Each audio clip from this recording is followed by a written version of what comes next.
देखिए, पिछले क्लास में आपको वेव थ्योरी ऑफ लाइट में हमने फ्रिंज विड्थ बता दिया था। समझे? फ्रिंज विड्थ निकालने के लिए बता दिया था। मैंने एनालिटिकल ट्रीटमेंट ऑफ मतलब analytical treatment of wave theory of light के बारे में हमने आपको बता दिया था, जिसमें इंटरफेरेंस था। कंस्ट्रक्टिव इंटरफेरेंस में दो तरह का होता है, एक कंस्ट्रक्टिव एक डिस्ट्रक्टिव। ये सब आपको हम मैथमेटिकल कैलकुलेशन करके बता दिए थे। एक ये भी आता है परीक्षा में, हाल ही हमने बता दिया है लेकिन थोड़ा कम बताए थे। तो देखिए, आता है refraction and reflection of the plane wave using the Huygens principle. तो देखिए, अब रही सवाल कि हाइजेंस प्रिंसिपल क्या है। तो आपको हम पहले क्लास में भी बताए हैं। क्या बताए हैं आपको कि वेव फ्रंट क्या होता है, ठीक है। तो लाइट क्या है, तो हर का डेवलपमेंट इसमें चलते आया है। न्यूटन से आया है, तो उसने कुछ बोला है न्यूटन। ये न्यूटन ने लाइट के बारे में बताया, तो उसका पोस्टुलेट्स 4-5 हम दिखा दिए थे। इसके बाद हाइजन आया, तो उसने वेव फ्रंट के बारे में बताया। तो वेव फ्रंट क्या होता है, तो उसी में आता है कि आ गया परीक्षा में refractions of plane wave using the Huygens principle. माने रिफ्रैक्शन पूछ रहा है। फिर बोल रहा है क्या कि reflections of plane wave using Huygens principle. तो ये बता दिया। तो इस केस में आपको रिफ्रैक्शन ऑफ हम पहले भी बता चुके हैं। तो इस केस में अब वेव फ्रंट क्या होता है, तो वेव फ्रंट भी हम आपको बताए हैं। क्या होता है कि the locus of all such A particle vibrating in A same phase. समझे? माने locus of all particle, all such A particle vibrating with A speed of light in A same phase at any instant is called a wave front. Wave front होता है। और आपको पता है कि source of the wave front होता है, wave होता है, डिस्टर्ब करता है, डिस्टर्बेंस है इन मीडिया, मीडिया में डिस्टर्ब करते चल जाता है मीडियम में। एंड द प्राइमरी, मतलब कहने का मतलब होता है कि each point of the primary wave front, माने each point of the primary wave front कैसे निकलता है, तो हम आपको बताया कि स्फेरिकल वेव फ्रंट ऐसे ऐसे निकलता है, हर ऑल डायरेक्शन में वाइब्रेटिंग होता है। एक वेव फ्रंट ऐसे निकलता है और एक जगह कन्वर्ज होता है तो कन्वर्जिंग, डाइवर्ज हो गया तो डाइवर्जिंग। प्लेन वेव फ्रंट होता है, तो ऐसे यहां से निकला यहां से निकला, तो प्लेन वेव फ्रंट है। तो वेव फ्रंट का टाइप से, तो वेव फ्रंट तो कहता है क्या, आपको ये बताया है कि each point of the primary wave front, पहला वेव फ्रंट निकला, wave front act as a wavelet for the secondary wave front, और इसी तरह डिस्टर्बेंस करते हुए आगे बढ़ते चला जाता है। अब इस केस में हम देखना चाहते हैं कि refraction reflection of the plane wave using the Huygens principle. तो हाइजेंस ने क्या क्या बताया है, तो देखिए हाइजेंस ने बताया है कि कोई जो भी है वेव फ्रंट, ये स्प्रेड करेगा इन ऑल डायरेक्शन। समझे? और जो प्राइमरी वेव फ्रंट रहेगा वो act as a secondary wavelet and disturb the all succeeding particle. आगे, और फिर वो आगे निकलेगा तो प्राइमरी हो जाएगा, आगे वाला सेकेंडरी हो जाएगा। इस तरह का वेव निकलते चला जाता है। तो वेव फ्रंट, और क्या बोला है हाइजेंस ने बोला है कि इट आल्सो ओबे दी, अगर प्लेन वेव फ्रंट है तो ओबे दी रिफ्रैक्शन रिफ्लेक्शन का लॉ भी फॉलो करता है। अब रिफ्रैक्शन जानते हैं, रिफ्लेक्शन जानते हैं।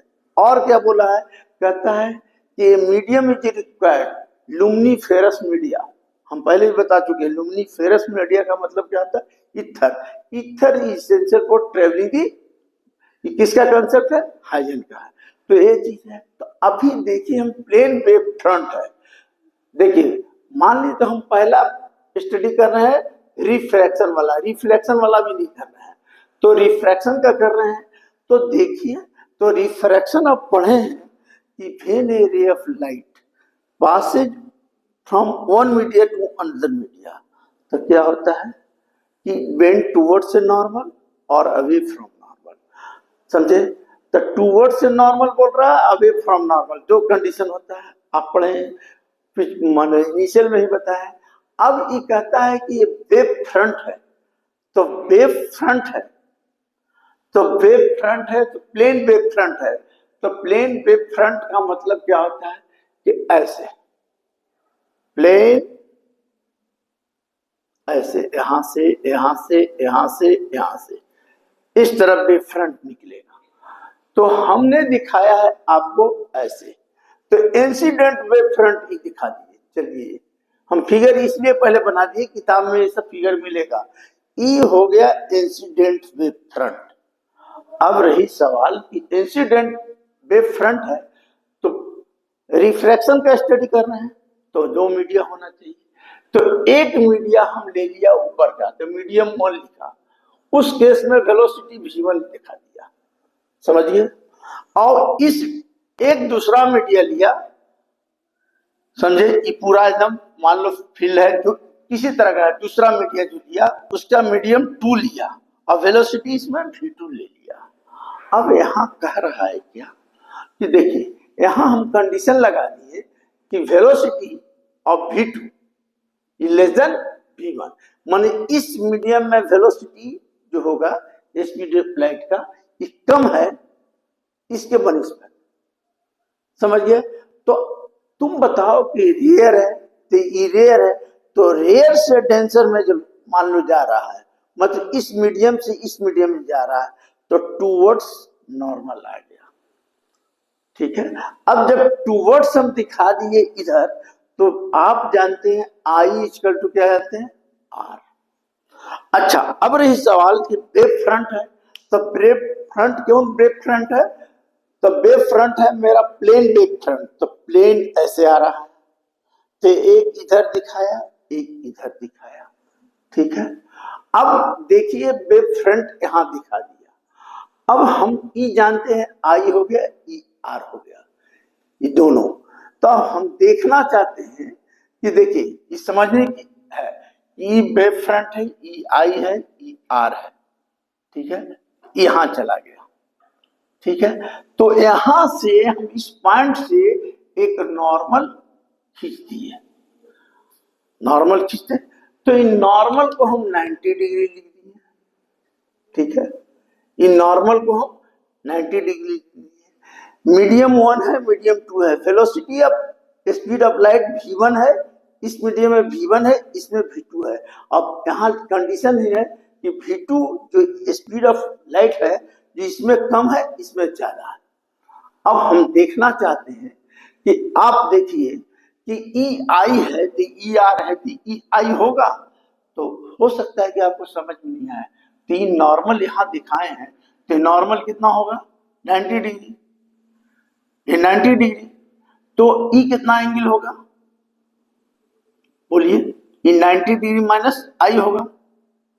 जब ई आई है यहां से नॉर्मल खींच दिए तो ई आई है तो कितना होगा 90 डिग्री माइनस आई, दोनों जोड़ोगे तो क्या हो जाएगा 90, इस केस में भी जोड़ोगे तो क्या हो जाएगा 90, इसलिए हम लिख नहीं रहे हैं। तो इस समझ में आ गया आई। अब हमको निकालना है क्या कि हम जानते हैं कि स्नेल लॉ से पढ़े हो कि, तो हम देखना चाहते पहले साइन आई, तो साइन आई बराबर क्या हो जाएगा, देखिए साइन आई ये एंगल लेते हैं, तो ए एंगल 90 डिग्री हो गया, तो इसके लिए ई क्या हो जाएगा, एंगल के सामने वाला क्या होता है पी, तो ई हो जाएगा बीसी, और 90 डिग्री सामने वाला क्या होता है एच, तो ई क्या हो गया एसी। बीसी हमको नहीं मालूम है तो बीसी को रहने दीजिए, तो बीसी। अब वेव फ्रंट, अब समझिए कि वेव फ्रंट चला, तो वेव फ्रंट चला यहां से आ रहा है, तो बी से सी आने में अगर इस पीरियड में देखिए इस फेज में यहां से इधर मीडियम 1 में वेलोसिटी क्या है v1, अब मान लो कि वेव फ्रंट आ रहा है तो टाइम लगेगा किसी पॉइंट पर आने के लिए, तो इस फेस पर जैसे ही आया तो इसका टाइम क्या होता है, टी लगा। तो हम जानते हैं कि एस बराबर क्या होता है, वी टी। तो यहाँ पर वेलोसिटी भी है v1 और यहाँ पर t, तो s निकल गया। माने यहां से यहां तक ट्रेवल करने में bc जो आया कितना आया, v1 इंटू टी। तो यहां कर दिए v1 into T by AC। इस साइन आई आ गया, इस साइन आई आ गया। अब इस केस में देखिए, इस केस में यार हो गया। अभी इंसिडेंट वेव फ्रंट था, अभी क्या आ गया, इस जब टुवर्ड्स नॉर्मल गया है तो when a ray of light passes from denser to rare तो टुवर्ड्स नॉर्मल गया तो इसमें रिफ्लेक्टेड मिलेगा। तो हम दिखा दिया कि ए जो है वो रिफ्लेक्टेड वेव फ्रंट है, इसी क्या है, रिफ्लेक्टेड वेव फ्रंट है। तो इसी को हम दिखा दिया रिफ्लेक्टेड वेव फ्रंट। तो इस केस में देखिए ई आर है, ई आर है, तो ये कितना हो जाएगा 90 डिग्री माइनस आर, ठीक है। तो ए क्या हो गया आर। अगर इस केस में निकालेंगे आर, आर आएगा ना, देखिए ई आर है तो ये कितना हो जाएगा, आप अपने देखिए ई आर हो गया, तो कितना होगा 90 degree minus R, E minus R, तो ये हो जाएगा कितना 90। तो मतलब कहने का मतलब कि साइन आर, साइन आर बराबर क्या हो जाएगा, इसमें क्या हो जाएगा ए, ए क्या हो गया, ए क्या है, ये हो गया परपेंडिकुलर और हाइपोटेन्यूज कौन होगा, तो हर केस में क्या होगा AC। क्यों, अभी हम आपको बताएं कि देखिए जैसी वेव फ्रंट आया इस फेज पर, इस फेज पर आया और दूसरे फेज में जा रहा है, मीडियम 2 में जा रहा है, ठीक है। तो मीडियम 2 में जा रहा है तो आपको हम पहले बताएं कि ये रिफ्लेक्टेड वेव फ्रंट है, तो ये इसका नॉर्मल हो गया। तो आप ही देखिए ई कितना है आर, ई कितना हो जाएगा 90 minus R, E R 90 minus R plus R, E कितना हो जाएगा 90, कैंसिल तो 180, तो एक ट्रायंगल में आ जाएगा 180, तो 180 आ गया। तो हम इसलिए आपको बता रहे हैं कि देखिए कि साइन आर लेंगे तो हो जाएगा ए बाई, इसके लिए ए बटा AC। तो ए क्या है, तो इस फेज में क्या है वेलोसिटी v2, तो इसको भी तो वेव फ्रंट को इस फेज पर आने के लिए टाइम लगेगा, तो उसका टाइम हम लिखा t। तो इसका वेलोसिटी इंटू टी बराबर क्या हो जाएगा ए बराबर क्या हो जाएगा वेलोसिटी इंटू टी। तो यहां पर हो जाएगा v2 into T by AC। अब देखिए ये दोनों में आप डिवाइड दे दीजिए, तो आप दोनों में डिवाइड देंगे तो क्या होगा sine I by sine R. तो इसमें इसे डिवाइड देंगे तो क्या होगा v1 by v2, v1 by v2 और v1 बाई v2।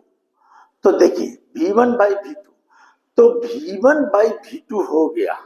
तो हमको निकालना है म्यू।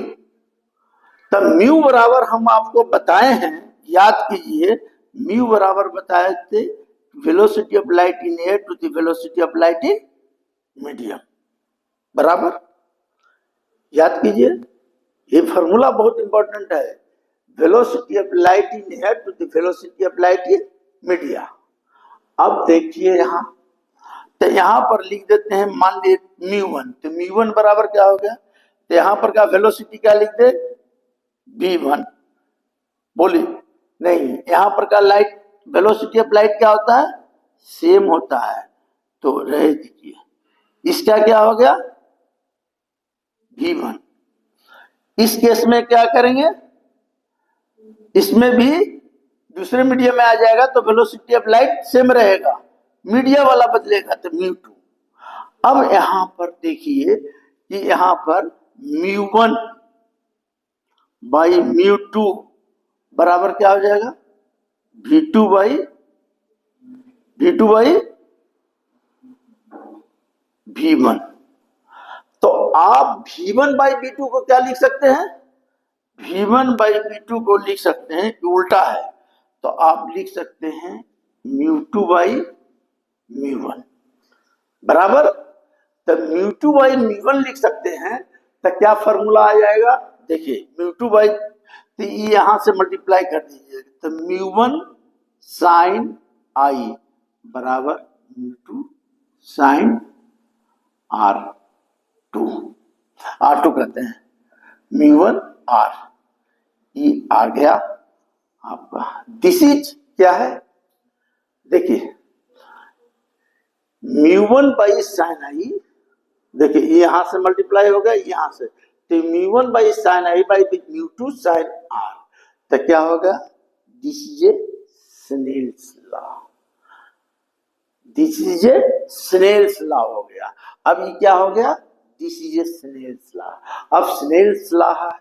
अब रही सवाल कि आप ये भी जानते हैं कि क्या होता है कि एक मीडियम से दूसरे मीडियम में जाता है तो क्या होता है? याद रखिए कि फ्रीक्वेंसी चेंज नहीं होता है।